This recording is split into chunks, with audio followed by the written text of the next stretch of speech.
이번 폭우로 경기도 곳곳에서도 재산 피해뿐 아니라 인명 피해까지 속출했는데요. 문제는 피해를 입은 지역에 많게는 500mm까지 집중호우가 더 내린다는 예보입니다. 네, 수마가 핥히고 간 마을은 본격적인 복구 작업을 시작하기도 전에 곳곳에서 추가 피해까지 발생하고 있습니다. 현장 연결해서 자세한 내용 들어보겠습니다. 김우준 기자. 네, 경기도 이천시 산양 1, 2에 나와 있습니다. 예. 자, 김 기자, 어제부터 현장에 있었는데요. 자, 밤나무까지 쓰러지는 추가 피해가 발생했다고요. 네, 제가 나와 있는 이곳은 마을이라고 부르기 어려울 정도로 그야말로 황폐화되어 있습니다. 마을 전체가 완전히 포탄을 맞은 것처럼 전체가 쑥대에 받친데요. 제가 나와 있는 지금 이곳은 오전 내내 피해 상황을 전달해 드린 곳보다 다소 높은 곳에 위치해 있습니다. 고지대보다 보니까 저지대보다는 다소 피해 상황이 덜한 상황인데요.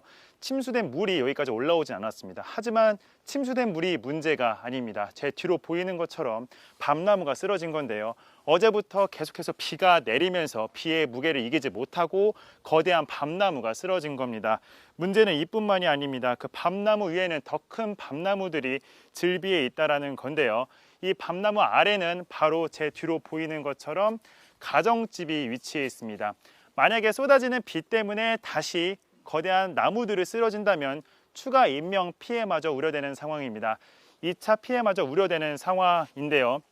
지금 문제는 복구 작업 속도가 매우 더디다는 겁니다. 그렇기 때문에 이렇게 길 한복판에 쓰러져 있는 밤나무도 치우지 못하고 있는 상황입니다. 비 피해는 이 정도뿐만이 아닙니다. 제 뒤로 보이는 것처럼 이게 원래 농작물을 경작을 하던 논밭입니다.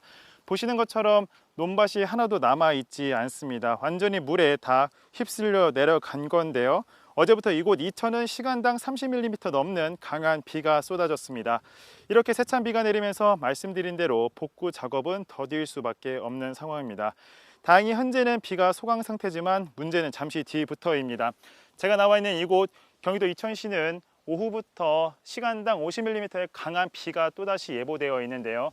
지금 현재 비가 다소 소강 상태일 때 마을 주민분들은 보강 작업 등을 벌이면서 추가 피해 대비를 하고 있는 상황입니다. 네, 참 이러지도 저러지도 못하는 상황인데 이렇게 피해가 집중되다 보니까 이 경기도 일부 지역에서는 주민 대피령까지 내려졌다고요?